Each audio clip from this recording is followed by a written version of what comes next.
appendix, but details of his demise remains mysterious to this day. Okay, so people, he had to have planned this, because who passes away on Halloween? Okay, somebody that obviously wants to be remembered every year on a holiday that's iconic. That's who. And now would be a good time to like the video and to subscribe to my channel. So for over 30 years, Harry Houdini dazzled audiences with his different stunts and superhuman endurance. So what finally put him 6 feet under? The Hungarian-born escape artist jumped off bridges while handcuffed and wearing leg arms. He slithered out of sealed milk cans filled with water, and he devised a Chinese water torture cell in which he submerged and suspended upside down by his ankles. None of those did he. I guess he was able to get out and survive. So Houdini's heart-pounding getaways usually involve a healthy dose of trickery, and but they were also genuine risk. In 1915, Houdini nearly suffocated during a stunt in which he was shackled and buried under 6 feet of dirt. Houdini had made a career out of surviving the impossible, which only made the circumstances of his 1926 death all more mysterious. The 52-year-old performed before a packed audience in Detroit on October 24th, but was rushed to the hospital afterwards with an apparent case of appendicitis. He died just a week later on Halloween, leaving his legions of admirers bewildered. Okay, so an obituary in the New York Times expressed shock at the passing of the man who so often had seemed to thousands to be cheating the very jaws of death. And I want to talk about something else. So I've been to Detroit, and I don't remember anybody talking about Houdini there. And I think they should have had some of his cool, iconic stuff there. But I did see they had Houdini stuff in Las Vegas when I was in Vegas. So, I don't know why they don't have it set up in Detroit.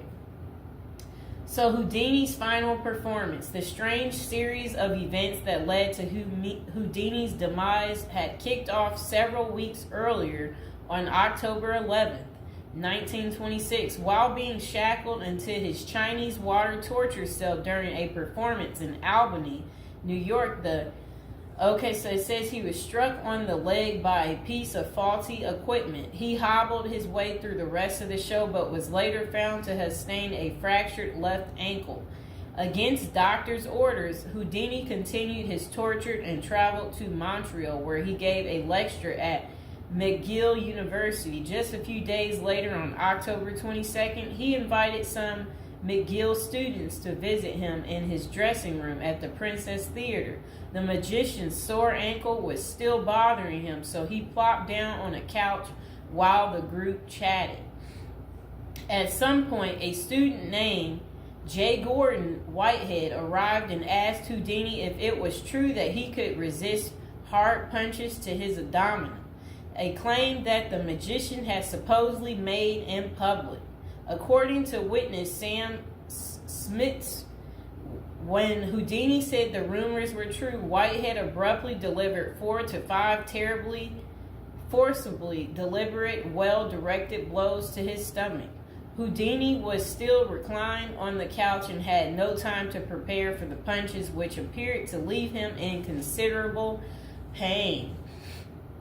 And now would be a good time to like the video and to subscribe to my channel. Do you like this new series? This is the Death series, and there will be more series to come and more episodes from the Death series as well. And do you like my prison series? And if you haven't checked out my prison series I created just for you, you can go ahead and check out my playlist. And there's also a love spell series that I think you will enjoy too checking out. Okay, so Houdini brushed off the incident at the time, but that same evening he began to complain of discomfort and stomach cramps. His condition only worsened the next day when he boarded an overnight train to Detroit for a new run of performances. The magician developed severe abdominal pain, cold sweats, and fatigue, and his temperature rose to 104 degrees. A doctor suspected appendicitis and instructed Houdini to go to a hospital, but the performer insisted on taking the stage for his opening night show at Garrick Theater. Isn't that really funny? He still wanted to work even though he wasn't doing so well. Okay, he proceeded to struggle through his routine before collapsing immediately after the final curtain.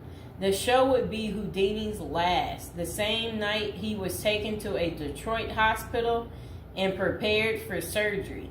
Doctors successfully removed his appendix, which was found to have ruptured several days earlier, but it had already poisoned his insides. Despite a grim prognosis, the magician clung to life until October 31st, when he died with his wife Bess and his two brothers by his side.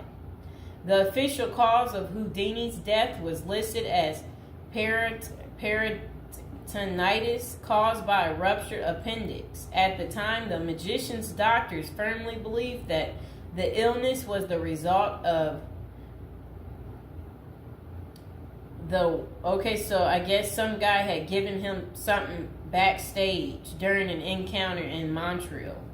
Okay, so such cases of traumatic appendicitis are extraordinarily rare. One study found only a couple dozen instances over a nearly 20-year period, but in 1926 the diagnosis was widely accepted.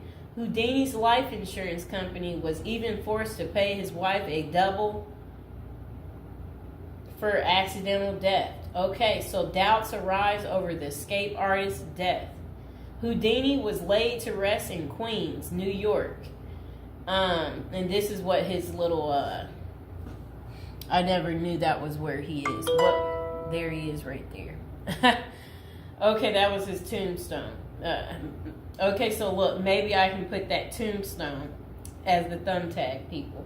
Okay, so Houdini was laid to rest in Queens on November 4th, 1926, but rumors about his unusual death have persisted ever since. Many of the theories tend to focus on the magician's contentious relationship with spiritualism, a pseudo-fed religion whose adherents once claimed it was possible to communicate with the dead through seances and mediums. Houdini, a born skeptic, had spent much of the 1920s on a mission to debunk the spiritualist claims and expose its top psychics as frauds. The Crusades earned him several $1 million worth of lawsuits and more than a few enemies, but at the time of his demise, he showed no signs of letting up. Just a few months earlier, he had testified in front of Congress in support of a bill to outlaw fortune-telling in Washington, D.C. Could Houdini's meddling have gotten him killed? In the 2006 biography, The Secret Life of Houdini, authors William Kalash and Larry Sloman contend that the magician's death may have been a carefully planned assassination by members of the spiritualist community. If one were to suspect Houdini a victim of foul play, they write, then the section of organization crime that was composed of fraudulent spirit mediums must be considered likely suspect. Okay, so Kalash and Sloman argue that the spiritualists had a history of poisoning their enemies, and they note that no autopsy was ever performed to confirm Houdini's death. I wonder why.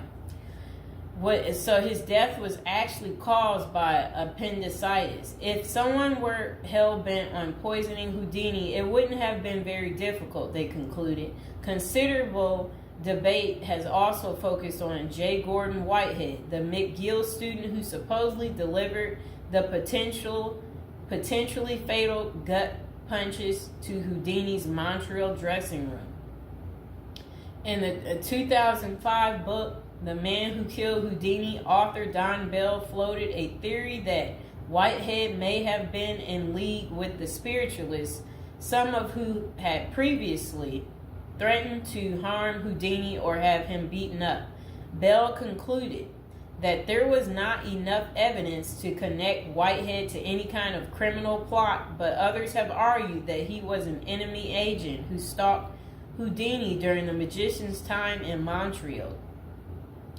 Okay, so was Houdini murdered? The true cause of Houdini's demise may never be known for sure, but the majority of scholars tend to dismiss the murder theories as mere speculation. For them, the more pressing question is whether Houdini's ruptured appendix had any connection to the stomach blows he received a few days earlier. Don't forget to like the video, and if you're new to the channel, go ahead and hit that subscribe button. So while the evidence shows that such conditions is indeed possible, many consider it more likely that Whitehead's punches simply caused Houdini to ignore an already existing case of appendicitis. By the time the magician finally sought out treatment, the theory goes it was already too late. Interestingly, perhaps the most sought after source for information about Houdini's death is none other than Houdini himself in what amounted to his ultimate test of the spiritualist's claims. The magician promised his wife Bess that he would try to communicate with her from beyond the grave. Bess went to hold an annual Houdini seance for 10 years before finally abandoning the search in 1936. Fans and fellow magicians have since made the seance a Halloween tradition, but thus far, the great Houdini's ghost has refused to speak. I wonder why. So I hope you guys enjoyed hearing about what happened to Harry Houdini and how he passed away on Halloween.